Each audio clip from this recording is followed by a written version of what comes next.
Hai, Assalamualaikum warahmatullahi wabarakatuh. Jumpa lagi dengan podcast Beruga Demokrasi KPU Kabupaten Lombok Barat bersama saya, Yupi Isnaini. Teman pemilih, di episode kali ini kami tim podcast sedang ada di Jendela Laut, Dusun Pelolat, Desa Beng, Kecamatan Yar, Kabupaten Lombok Barat. Baik teman pemilih, di episode kali ini kita akan menemui narasumber kita, seorang komisioner KPU Kabupaten Lombok Barat. Saya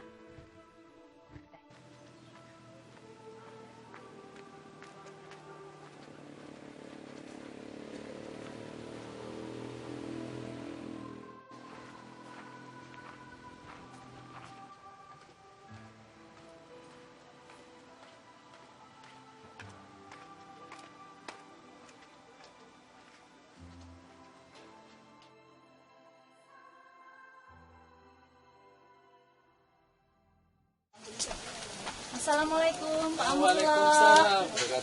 Alhamdulillah, apa kabar Pak Amrullah? Alhamdulillah, kabar Iya, baik. kita Mbak Epi, ketemu gimana lagi ya. kabarnya? Alhamdulillah. Suasana asik ya Pak ya? Iya, alhamdulillah asik Sudah sekali, lama ya. Pak Amrullah di sini? Ya, sudah lumayan lah ya. Alhamdulillah. Menikmati Perjalanan laut. lancar Pak ya? Ya, alhamdulillah. Ya. Oke, Pak Ya, Amrullah. Baik, teman pemilih, kali ini kembali lagi kita bersama Bapak Muhammad Amrullah, SEMM. Beliau seperti yang kita pernah perkenalkan dahulu sebelumnya, beliau adalah Ketua Divisi Hukum Divisi dan Pengawasan. Bisa perkenalkan diri dulu, Pak Amrullah? Baik, saudara pemilih, jadi ini alhamdulillah ya, kita lagi santai di Jendela Laut. Nama saya Muhammad Amrullah, alhamdulillah dipercaya sama teman-teman di KPU Kabupaten Lombok Barat untuk menangani hukum dan pengawasan. Nah, itu Pak Epi ya, jadi bidang saya bidang hukum dan pengawasan. Hukum dan pengawasan. Bisa diceritakan sedikit Pak, bergabung di KPU-nya? Ya, jadi alhamdulillah Mbak Epi, ini periode kedua saya di KPU Kabupaten Lombok Barat, di mana di periode pertama 2014 sampai 2019 saya juga jadi anggota, tapi yang saya tangani divisi teknis. Nah, untuk yang periode 2019 sampai 2024 ini teman-teman percayakan terkait masalah hukum dan pengawasan. Nah, itu. Itu ya Pak ya. Baik, kita kan sebentar lagi ini sudah akan mendekati tahun tahapan Pak ya. Kalau menurut Pak Amrullah nih ya, sudah ada tidak kepastian tentang pemilu di pemilihan yang akan datang? Oh ya, jadi alhamdulillah ya. Jadi kalau sekarang sudah ada kepastian kita terkait masalah pemilihan umum presiden, DPR, DPD, DPRD provinsi dan DPD kabupaten, di mana dengan dikeluarkannya surat keputusan oleh KPU RI nomor 21 tahun 2022 terkait hari dan tanggal pemungutan suara pemilihan umum, di mana di SK tersebut sudah dicantumkan bahwa hari Rabu tanggal 14 Februari 2024 itu hari kita untuk memilih presiden dan wakil presiden, DPR, DPD, DPD provinsi dan DPRD kabupaten kota yang serentak ya. Serentak di sini kita belum tahu ya, belum tahu apakah kita akan menerima 5 surat suara ataukah mungkin ada perubahan jadi 5 surat suara seperti pemilu 2019 kemarin, itu pemilih menerima 5 surat suara. Nah, untuk yang 2024 ini apakah tetap menerima 5 surat suara ataukah ada kita menerima 2 atau 3 surat suara. Nah, ini yang belum kita dapat informasi dari KPU RI. Kalau dari pengalaman pemilu-pemilu sebelumnya ini Pak ya, masalah apa sih yang pernah dihadapi oleh KPU Lombok Barat dan potensi masalah apa yang bisa terjadi pada pemilu serentak 2024 mendatang? Oh iya, jadi pengalaman ini ya. Jadi jadi periode pertama ada beberapa pengalaman ya, tidak banyak sih ya. Yang pertama terkait masalah pendaftaran peserta pemilu ya. Jadi pendaftaran peserta pemilu ini kan partai politik ya. Jadi pada saat dia mau untuk jadi peserta pemilu dia harus mendaftar. Nah, pada saat kita verifikasi, administrasi dan verifikasi faktual ini yang jadi ada kendala lah. Kendalanya sih di tingkat partai politik. Misalnya dukungan keanggotaan partai politik misalnya ya. Ada keanggotaan ganda. Nah, pada saat kita di verifikasi administrasi kita lihat ada ganda. Si A ini 2, partai A dan partai B. Nah, pada saat kita turun ke lapangan verifikasi faktual, nah kadang-kadang dia menjawab partai A, di satu sisi kadang-kadang dia juga tidak menjawab. Nah, ini dari segi pendaftaran peserta pemilu ya. Kemudian juga sekretariat dari partai politik ya, awalnya di desa A, pada saat kita verifikasi tidak ketemu, dia pindah di desa B. Ini pendaftaran peserta pemilu. Nah, kemudian juga terkait masalah pendaftaran ini penghubung dari partai politik, biasanya kan kadang-kadang apa yang kami sampaikan lewat penghubung itu belum tentu dia bisa disampaikan oleh penghubung kepada pengurus parpol. Jadi itu kadang-kadang miskomunikasi. Kemudian permasalahan yang berikutnya itu terkait masalah pemilih ya. Jadi mari ya. Terima kasih. Minum dulu Pak Haji. Ya, terima kasih banyak ya. Sambil ini. Kasih. Kasih ya. Nah, jadi baik, yang berikutnya terkait masalah pendataan pemilih ya. Jadi ini terutama yang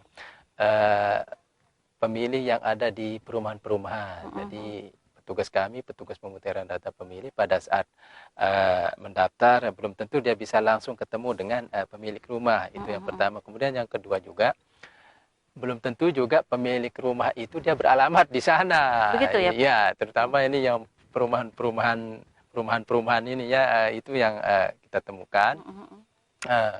Kemudian juga pada saat kemudian juga yang masalah yang kita temukan juga pada saat ini pencalonan. Jadi pencalonan peserta pemilu, misalnya dari partai A, nama calon yang diserahkan itu kadang-kadang dia beda dengan di KTP dengan di ijazahnya, karena kan di antara syarat calon itu juga ada ijazah kan, melampirkan ijazah. Nah, pada saat kita cek ternyata dia beda antara nama yang di ijazah dengan nama yang di KTP. Misalnya saja ada, kalau dia sudah pergi berhaji kan dia ada tambahan Haji. Haji, ataupun dia rubah namanya. Betul. Itu Biasa juga itu terjadi Pak ya. Ya, itu yang kita temukan. Kemudian juga masalah yang kita temukan pada saat untuk logistik ini ya, Mbak Epi. Jadi sebaiknya KPU itu tidak mengurus masalah APK, alat peraga kampanye, ataupun bahan kampanye dari partai politik. Ya, sebaiknya itu diserahkan kembali kepada masing-masing partai politik ya kan.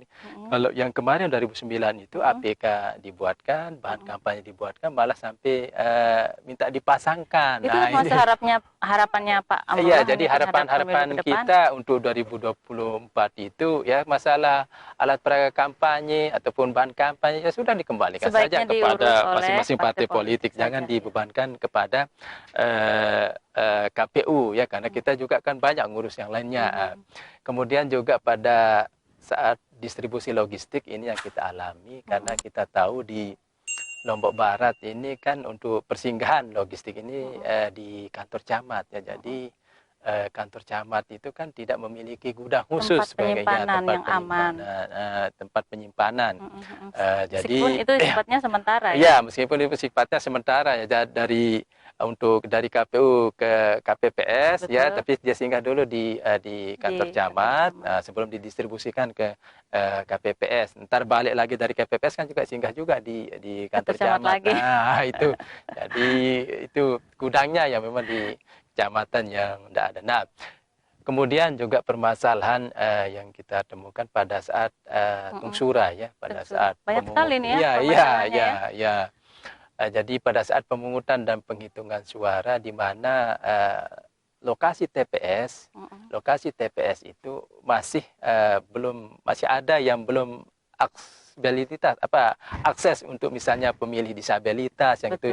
itu yang masih Belum kurang. diakomodir Pak. Ya, yang masih ada sih beberapa yang memang kami pada saat kami turun lapangan, oh ini dia kan kalau misalnya pemilih disabilitas kan perlu bantuan. Betul. Sehingga ada yang ada tangga, naik tangga, kemudian ada juga di dalam ruangan kelas itu kan yang padahal dari segi anggaran kan sudah disiapkan untuk lokasi ya, akses untuk pemilih-pemilihnya, terutama yang untuk akses pemilih disabilitas ini yang juga belum terjadi kita masalah. siapkan secara maksimal seperti itu Pak. Belum maksimal lah di tingkat penyelenggara kami di bawah. Solusinya dari permasalahan-permasalahan itu menurut Pak Amrullah ada? Iya. Jadi untuk kedepannya barangkali ya, apalagi kan untuk persiapan pemilu 2024 ini kita sarankan kepada partai politik pada saat pendaftaran peserta pemilu kita kan juga diberikan data. Jadi turunan dari KPU itu kan KPU RI kan kita untuk verifikasi partai politik. Jadi kalau untuk yang pemilu yang sekarang sebagaimana kita ketahui bersama keputusan MK itu bahwa untuk partai politik yang ada di DPR RI atau yang memenuhi parliamentary threshold itu cukup diverifikasi administrasi. Kemudian partai politik yang tidak memenuhi parliamentary threshold, misalnya yang hanya anggota DPR provinsinya aja yang ada, DPRD kabupatennya saja yang ada, ataupun partai yang baru yang sama sekali belum memiliki, yang barulah partai yang baru daftar. Ini ada dua kan, dia kita lakukan verifikasi administrasi dan verifikasi faktual. Nah, saran kami untuk pada saat ya seperti permasalahan tadi ya untuk LO atau untuk penghubungnya untuk penghubungnya supaya paling tidak dia memahami IT karena sekarang kan IT ya, untuk kemudian juga memilih-milih lah LO itu supaya informasi yang kami berikan dari KPU supaya nyampe ke pengurusnya kan, supaya lancar lah apa yang kurang dari partai-partai tersebut. Nah, kemudian juga terkait masalah pencalonan tadi kan ada masalah ya untuk yang mungkin yang mau nyalon kembali untuk ini calon anggota yang sudah jadi anggota DPR ataupun misalnya yang belum yang mau jadi calon DPR baik terutama yang di kabupaten ini untuk persiapkan administrasinya lah ya supaya persiapkan dari sekarang. Misalnya tadi sudah saya sampaikan masalahnya dia beda antara nama ijazah dengan nama yang di KTP supaya itu supaya itu ya diperbaiki misalnya dengan keputusan pengadilan supaya dia sama jika ada perubahan nama ya. Kemudian juga terkait masalah logistik misalnya untuk alat peraga kampanye dan bahan kampanye ya kita berharap sebaiknya itu dikembalikan kepada partai politik. Walaupun misalnya maksudnya KPU RI itu supaya ada keseragaman, keadilannya, jangan partai-partai ada partai yang kaya saja yang bisa itu mungkin maksudnya sehingga diminta untuk KPU untuk membuatkan, karena juga pada saat itu masalahnya juga desain daripada APK dan bahan kampanye kan kita nunggu dari partai politik. Nah, seperti tadi kan LO-nya juga kadang-kadang terlambat. Karena satu sisi kan kita harus deadline kan harus tanggal ini harus sudah jadi. Nah, kemudian juga masalah perumahan ininya, jadi masalah yang pemilih yang ada di perumahan ini ya kita harapkan supaya aktif lah. Jadi alhamdulillah kalau sekarang ada program dari KPU itu pemutakhiran data pemilih berkelanjutan. Nah, ini yang alhamdulillah ya ini sangat membantu sekali ya. Jadi supaya tidak ada anggapan KPU kalau tidak pemilu kok tidak ada kegiatannya, padahal kita banyak sekali kegiatannya ya. Salah satunya ya ini pemutakhiran data pemilih ya berkelanjutan. Kemudian juga masalah terkait masalah distribusi logistik tadi di kantor camat ya, kita harapkan mudah-mudahan ini didengar dari pimpinan kita yang di KPU RI untuk penganggaran khusus lah. Apalagi kita tahu sekarang di kantor camat ada di Lombok Barat kan itu kita lihat tidak ada memiliki gudang ya. Tempat penyimpanan karena kita memang harus butuh itu ya. Cukup banyak ya Pak banyak ya. Jadi paling tidak mudah-mudahan lah ada tambahan anggaran untuk khusus di masing-masing PPK, mungkinnya di masing PPK ada penyewaan gudang, sehingga itu kan sangat membantu nanti dari KPU Lombok Barat. Nah, itu untuk anunya beberapa permasalahan tadi dan solusinya. Kemudian juga pada saat penghitungan tadi juga kan masalahnya juga ada manual dia menulis ini ya Mbak Epi kan. Bayangkan ya manual dia menulis sekian ratus lembar ini satu Rangkap, sisi berapa ya rangkap lagi tuh, sekian Pak? rangkap. Iya. Kalau partainya 12 partai misalnya, ya sudah kali 12 partai terus kali berapa rangkap itu satu itu ya satu formulir satu ya. macam formulir Ya, dengan sekian ya. lembar dengan sekian rangkap. Ya, Itu ada penyederhanaan enggak kira-kira? Ini harapan kita supaya penggunaan IT lah. Kalau sekarang kan kemarin di Pilkada 2020 itu dicoba Sirekap ya, sistem informasi. Ini aplikasi Sirekap. baru Pak ya? Ya di Sudah Rekap mulai ya, tapi berlaku. tidak menjadi itu hanya pendukungnya, sifatnya pendukungnya. Mudah-mudahan di 2024 ini menjadi diharuskanlah IT lah kan, sehingga untuk penyelenggara dan juga ini juga harapan kita juga penyelenggara kita baik di tingkat PPK, PPS, KPPS ke depannya harus menguasai IT. Harus menguasai IT. Dan juga ini permasalahan kita juga kemarin kan di 2019 mudah-mudahan tidak terulang lagi ya, terkait masalah ada korban itu Mbak Evi ya. Di beberapa tempat Pak ya. Di beberapa tempat kita. Ini karena tugas kita yang memang termasuk berat ya Pak. Seperti yang Pak sampaikan tadi kan memang harus kerja dari pagi sampai bahkan malamnya sampai berapa hari lagi, sebelumnya, berapa hari yang untuk di KPPS kan, ya. Ini di satu sisi waktu juga kan tidak terlalu banyak kan, sehingga ini memporsir tenaga teman-teman di KPPS juga. Dan juga ini kan pengalaman kemarin kan dia baru pertama ya 5 surat suara itu. Kan karena sebelumnya kan ada pemisahan antara presiden khusus dan DPR khusus. Nah, kalau yang kemarin 2019 itu kan dia digabung kan. Karena dia digabung terus teman-teman ya SDM kita misalnya kemampuannya terbatas ya, itulah yang terjadi, sakit apa. Karena kedepannya mudah-mudahan ini ada pembatasan umur ya, pembatasan umur penyelenggara ya, misalnya KPPS, ya di tingkat KPPS misalnya maksimal umurnya sekian, tetapi itu harus diatur di regulasi di PKPU. Itu yang supaya tidak terjadi korban lah seperti di 2019 Pak, ya. Ataupun mungkin ya ataupun mungkin kalau bisa misalnya ya kalau dia ada pemisahan lah, ini kan pemisahan antara seperti mungkin ada di keputusan MK, ada beberapa alternatif, di antara satu alternatif itu ada pemisahan pemilihan ya. Ada pemilihan nasional, ada pemilihan lokal. Nah, yang nasional lokal ini yang daerah. Ya, yang nasional ini misalnya milih presiden digabung dengan DPR RI, digabung dengan DPD ya. Kemudian untuk yang lokal misalnya antara dijadikan satu DPRD provinsi, DPRD kabupaten, kemudian pilkada pemilihan kepala daerah baik gubernur, wakil gubernur, bupati, wakil bupati atau wali kota atau wakil wali kota. Nah, ini itu harapannya Pak Murul.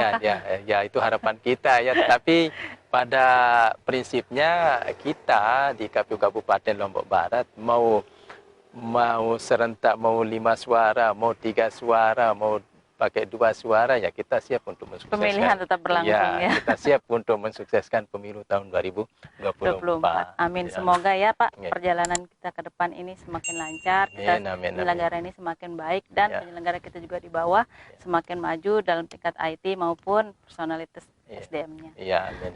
Baik teman pemilih, demikian tadi bincang-bincang kita dengan Pak Haji Amrullah, Ketua Divisi Hukum dan Pengawasan. Selanjutnya kita temui kembali narasumber kita yang kedua. Cekidot. Ya. Silakan Pak Haji sebelum istirahat kita cobain dulu teh dari Jendela Laut. Silakan Pak Haji.